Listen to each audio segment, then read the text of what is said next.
Chapter 2. A Merry Christmas. Joe was the first to wake in the gray dawn of Christmas morning. No stockings hung at the fireplace, and for a moment she felt as much disappointed as she did long ago, when her little sock fell down because it was so crammed with goodies. Then she remembered her mother's promise and, slipping her hand under her pillow, drew out a little crimson-covered book. She knew it very well, for it was that beautiful old story of the best life ever lived, and Joe felt that it was a true guidebook for any pilgrim going on a long journey. She woke Meg with a Merry Christmas and bade her see what was under her pillow. A green-covered book appeared, with the same picture inside, and a few words written by their mother, which made their one present very precious in their eyes. Presently Beth and Amy woke to rummage and find their little books also, one dove-colored, the other blue, and all sat looking at and talking about them, while the east grew rosy with the coming day. In spite of her small vanities, Margaret had a sweet and pious nature, which unconsciously influenced her sisters, especially Jo, who loved her very tenderly, and obeyed her because her advice was so gently given. "Girls," said Meg seriously, looking from the tumbled head beside her to the two little night-capped ones in the room beyond, "Mother wants us to read and love and mind these books, and we must begin at once. We used to be faithful about it, but since Father went away, and all this war trouble unsettled us, we have neglected many things. You can do as you please, but I shall keep my book on the table here and read a little every morning as soon as I wake, for I know it will do me good and help me through the day." Then she opened her new book and began to read. Jo put her arm around her, and leaning cheek to cheek read also, with a quiet expression so seldom seen on her restless face. "How good Meg is! Come, Amy, let us do as they do. I'll help you with the hard words, and they'll explain things if we don't understand," whispered Beth, very much impressed by the pretty books and her sister's example. "I'm glad mine is blue," said Amy. And then the rooms were very still while the pages were softly turned, and the winter sunshine crept in to touch the bright heads and serious faces with a Christmas greeting. "Where is Mother?" asked Meg, as she and Jo ran down to thank her for their gifts half an hour later. "Goodness only knows. Some poor creetur came a beggin', and your ma went straight off to see what was needed. There never was such a woman for givin' away victuals and drink, clothes and firin'," replied Hannah, who had lived with the family since Meg was born, and was considered by them all more as a friend than as a servant. "She will be back soon, I guess, so do your cakes, and have everything ready," said Meg, looking over the presents which were collected in a basket and kept under the sofa, ready to be produced at the proper time. "Why, where is Amy's bottle of cologne?" she added, as the little flask did not appear. "She took it out a minute ago and went off with it to put a ribbon on it, or some such notion," replied Jo, dancing about the room to take the first stiffness off the new army slippers. "How nice my handkerchiefs look, don't they? Hannah washed and ironed them for me, and I marked them all myself," said Beth, looking proudly at the somewhat uneven letters which had cost her such labor. "Bless the child! She's gone and put Mother on them instead of M. March. How funny!" cried Jo, taking one up. "Isn't that right? I thought it was better to do it so because Meg's initials are M.M., and I don't want anyone to use these but Marmee," said Beth, looking troubled. "It's all right, dear, and a very pretty idea, quite sensible too, for no one can ever mistake now. It will please her very much, I know," said Meg, with a frown for Jo and a smile for Beth. "There's Mother! Hide the basket, quick!" cried Jo, as a door slammed and steps sounded in the hall. Amy came in hastily and looked rather abashed when she saw her sisters all waiting for her. "Where have you been, and what are you hiding behind you?" asked Meg, surprised to see by her hood and cloak that lazy Amy had been out so early. Don't laugh at me, Joe. I didn't mean anyone should know till the time came. I only meant to change the little bottle for a big one, and I gave all my money to get it, and I'm truly trying not to be selfish any more." As she spoke, Amy showed the handsome flask which replaced the cheap one, and looked so earnest and humble in her little effort to forget herself that Meg hugged her on the spot, and Joe pronounced her a trump, while Beth ran to the window and picked her finest rose to ornament the stately bottle. You see, I felt ashamed of my present after reading and talking about being good this morning, so I ran round the corner and changed it the minute I was up, and I'm so glad, for mine is the handsomest now. Another bang of the street door sent the basket under the sofa, and the girls to the table, eager for breakfast. "Merry Christmas, Marmee! Lots of them! Thank you for our books. We read some and mean to every day," they all cried in chorus. "Merry Christmas, little daughters! I'm glad you began at once, and hope you will keep on. But I want to say one word before we sit down. Not far away from here lies a poor woman with a little newborn baby. 6 children are huddled into one bed to keep from freezing, for they have no fire. There's nothing to eat over there, and the oldest boy came to tell me they were suffering hunger and cold. My girls, will you give them your breakfast as a Christmas present?" They were all unusually hungry, having waited nearly an hour, and for a minute no one spoke. Only a minute, for Joe exclaimed impetuously, "I'm so glad you came before we began. May I go and help carry the things to the poor children?" asked Beth eagerly. "I shall take the cream and the muffins," added Amy, heroically giving up the article she most liked. Meg was already covering the buckwheats and piling the bread onto a big plate. "I thought you'd do it," said Mrs. March, smiling as if satisfied. "You shall all go and help me, and when we come back we will have bread and milk for breakfast, and make up for it at dinner time." They were soon ready, and the procession set out. Fortunately it was early, and they went through the back streets, so few people saw them, and no one laughed at the funny party. A poor, bare, miserable room it was, with broken windows, no fire, ragged bedclothes, a sick mother, wailing baby, and a group of pale, hungry children cuddled under one old quilt, trying to keep warm. How the big eyes stared, and the blue lips smiled as the girls went in. "Ach, mein Gott! It is good angels come to us," said the poor woman, crying for joy. "Funny angels in hoods and mittens," said Joe, and set them to laughing. In a few minutes it really did seem as if kind spirits had been at work there. Hannah, who had carried wood, made a fire, and stopped up the broken panes with old hats and her own shawl. Mrs. March gave the mother tea and gruel, and comforted her with promises of help, while she dressed the little baby as tenderly as if it had been her own. The girls meantime spread the table, set the children round the fire, and fed them like so many hungry birds, laughing, talking, and trying to understand the funny broken English. "Das ist gut, der Angelkinder," cried the poor things as they ate and warmed their purple hands at the comfortable blaze. The girls had never been called angel children before, and thought it very agreeable, especially Jo, who had been considered a Sancho ever since she was born.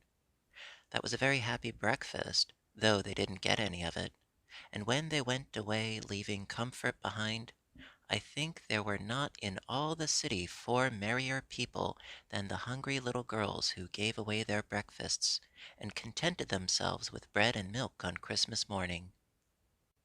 "That's loving our neighbor better than ourselves, and I like it," said Meg, as they set out their presents while their mother was upstairs, collecting clothes for the poor Hummels. Not a very splendid show, but there was a great deal of love done up in the few little bundles, and the tall vase of red roses, white chrysanthemums, and trailing vines, which stood in the middle, gave quite an elegant air to the table. "She's coming! Strike up, Beth! Open the door, Amy! 3 cheers for Marmee!" cried Joe, prancing about, while Meg went to conduct Mother to the seat of honor. Beth played her gayest march. Amy threw open the door, and Meg enacted escort with great dignity. Mrs. March was both surprised and touched, and smiled with her eyes full as she examined her presents and read the little notes which accompanied them. The slippers went on at once. A new handkerchief was slipped into her pocket, well scented with Amy's cologne. The rose was fastened in her bosom, and the nice gloves were pronounced a perfect fit. There was a good deal of laughing and kissing and explaining in the simple, loving fashion which makes these home festivals so pleasant at the time, so sweet to remember long afterward. And then all fell to work. The morning charities and ceremonies took so much time that the rest of the day was devoted to preparations for the evening festivities. Being still too young to go often to the theater, and not rich enough to afford any great outlay for private performances, the girls put their wits to work, and necessity being the mother of invention, made whatever they needed. Very clever were some of their productions: pasteboard guitars, antique lamps made of old-fashioned butter boats covered with silver paper, gorgeous robes of old cotton, glittering with tin spangles from a pickle factory, and armor covered with the same useful diamond-shaped bits left in sheets when the lids of preserve pots were cut out. The furniture was used to being turned topsy-turvy, and the big chamber was the scene of many innocent revels. No gentlemen were admitted, so Joe played male parts to her heart's content, and took immense satisfaction in a pair of russet leather boots given her by a friend, who knew a lady who knew an actor. These boots, an old foil, and a slashed doublet, once used by an artist for some picture, were Joe's chief treasures, and appeared on all occasions. The smallness of the company made it necessary for the 2 principal actors to take several parts apiece, and they certainly deserved some credit for the hard work they did in learning 3 or 4 different parts, whisking in and out of various costumes, and managing the stage besides. It was an excellent drill for their memories, a harmless amusement, and employed many hours which otherwise would have been idle, lonely, or spent in less profitable society. On Christmas night a dozen girls piled onto the bed, which was the dress circle, and sat before the blue and yellow chintz curtains in a most flattering state of expectancy. There was a good deal of rustling and whispering behind the curtain, a trifle of lamp smoke, and an occasional giggle from Amy, who was apt to get hysterical in the excitement of the moment. Presently a bell sounded, the curtains flew apart, and the operatic tragedy began. A gloomy wood, according to the one playbill, was represented by a few shrubs in pots, green baize on the floor, and a cave in the distance. This cave was made with a clothes horse for a roof, bureaus for walls, and in it was a small furnace in full blast, with a black pot on it, and an old witch bending over it. The stage was dark, and the glow of the furnace had a fine effect, especially as real steam issued from the kettle when the witch took off the cover. A moment was allowed for the first thrill to subside. Then Hugo, the villain, stalked in with a clanking sword at his side, a slouched hat, black beard, mysterious cloak, and the boots. After pacing to and fro in much agitation, he struck his forehead and burst out in a wild strain, singing of his hatred for Roderigo, his love for Zara, and his pleasing resolution to kill the one and win the other. The gruff tones of Hugo's voice, with an occasional shout when his feelings overcame him, were very impressive, and the audience applauded the moment he paused for breath. Bowing with the air of one accustomed to public praise, he stole to the cavern and ordered Hagar to come forth with a commanding, "What ho, minion, I need thee!" Out came Meg, with gray horsehair hanging about her face, a red and black robe, a staff, and cabalistic signs upon her cloak. Hugo demanded a potion to make Zara adore him, and one to destroy Roderigo.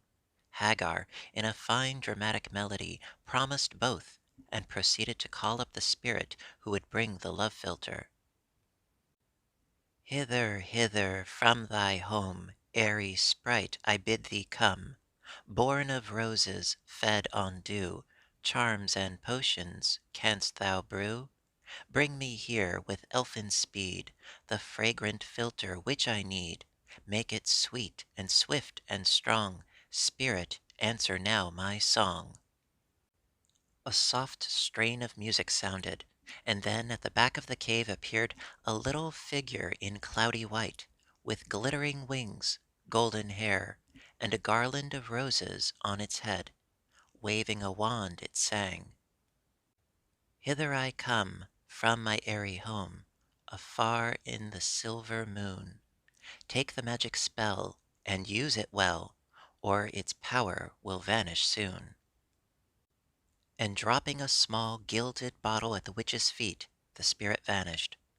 Another chant from Hagar produced another apparition, not a lovely one, for with a bang an ugly black imp appeared, and, having croaked a reply, tossed a dark bottle at Hugo, and disappeared with a mocking laugh.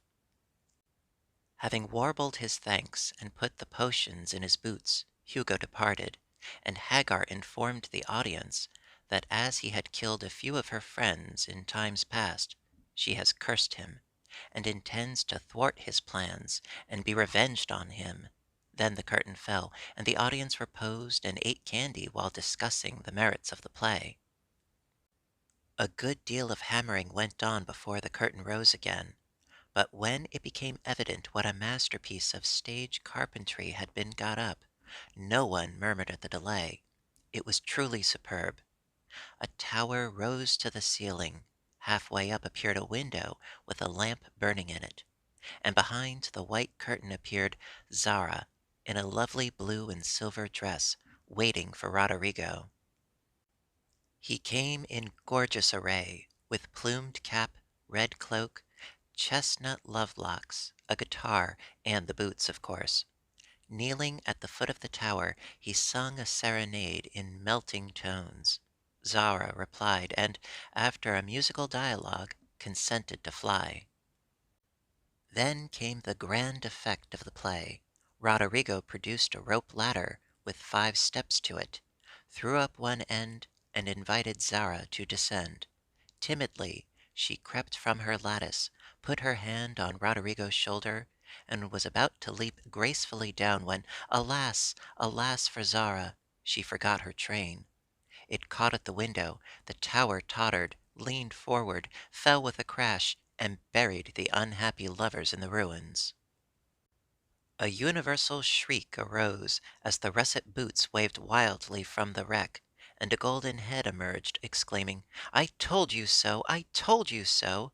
With wonderful presence of mind, Don Pedro, the cruel sire, rushed in, dragged out his daughter with a hasty aside, "Don't laugh! Act as if it was all right!" and, ordering Roderigo up, banished him from the kingdom with wrath and scorn. Though decidedly shaken by the fall from the tower upon him, Roderigo defied the old gentleman and refused to stir. This dauntless example fired Zara. She also defied her sire, and he ordered them both to the deepest dungeons of the castle. A stout little retainer came in with chains and led them away, looking very much frightened, and evidently forgetting the speech he ought to have made. Act third was the castle hall, and here Hagar appeared, having come to free the lovers and finish Hugo. She hears him coming and hides, sees him put the potions into 2 cups of wine, and bid the timid little servant bear them to the captives in their cell, and tell them I shall come anon.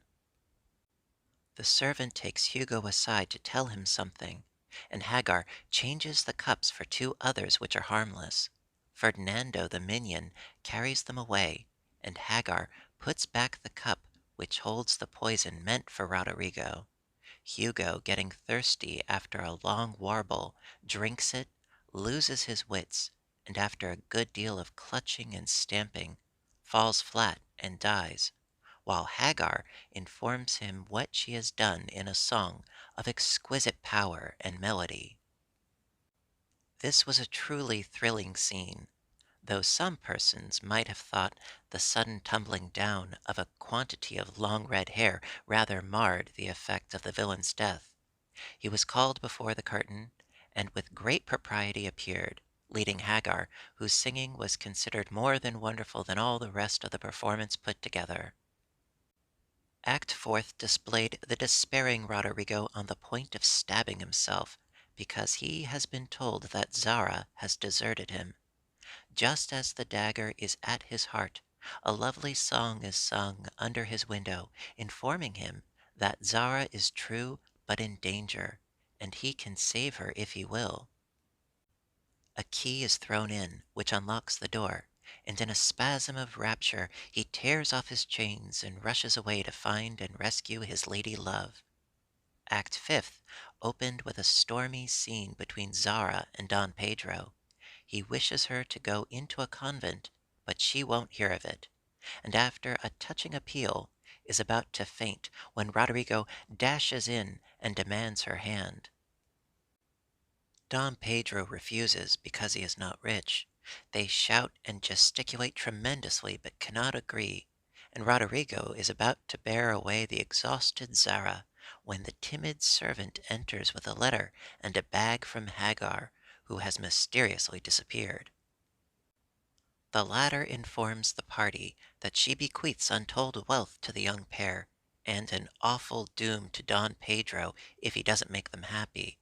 The bag is opened, and several quarts of tin money shower down upon the stage till it is quite glorified with the glitter. This entirely softens the stern sire. He consents without a murmur. All join in a joyful chorus, and the curtain falls upon the lovers kneeling to receive Don Pedro's blessing in attitudes of the most romantic grace. Tumultuous applause followed, but received an unexpected check, for the cot bed on which the dress circle was built suddenly shut up and extinguished the enthusiastic audience. Roderigo and Don Pedro flew to the rescue, and all were taken out unhurt, though many were speechless with laughter. The excitement had hardly subsided when Hannah appeared with Mrs. March's compliments, and with the ladies walked down to supper. This was a surprise even to the actors, and when they saw the table they looked at one another in rapturous amazement. It was like Marmee to get up a little treat for them, but anything so fine as this was unheard of since the departed days of plenty. There was ice cream, actually 2 dishes of it, pink and white, and cake and fruit and distracting French bonbons, and in the middle of the table 4 great bouquets of hothouse flowers. It quite took their breath away, and they stared first at the table and then at their mother, who looked as if she enjoyed it immensely. "Is it fairies?" asked Amy. "It's Santa Claus," said Beth. "Mother did it." And Meg smiled her sweetest, in spite of her gray beard and white eyebrows. "Aunt March had a good fit and sent the supper," cried Joe, with a sudden inspiration. "All wrong. Old Mr. Lawrence sent it," replied Mrs. March. "The Lawrence boy's grandfather? What in the world put such a thing into his head? We don't know him," exclaimed Meg. "Hannah told one of his servants about your breakfast party. He's an odd old gentleman, but that pleased him. He knew my father years ago, and he sent me a polite note this afternoon, saying he hoped I would allow him to express his friendly feeling toward my children by sending them a few trifles in honor of the day. I could not refuse, and so you have a little feast at night to make up for the bread and milk breakfast." "That boy put it into his head, I know he did. He's a capital fellow, and I wish we could get acquainted. He looks as if he'd like to know us, but he's bashful, and Meg is so prim she won't let me speak to him when we pass," said Joe, as the plates went round. and the ice began to melt out of sight with ohs and ahs of satisfaction. "You mean the people who live in the big house next door, don't you?" asked one of the girls.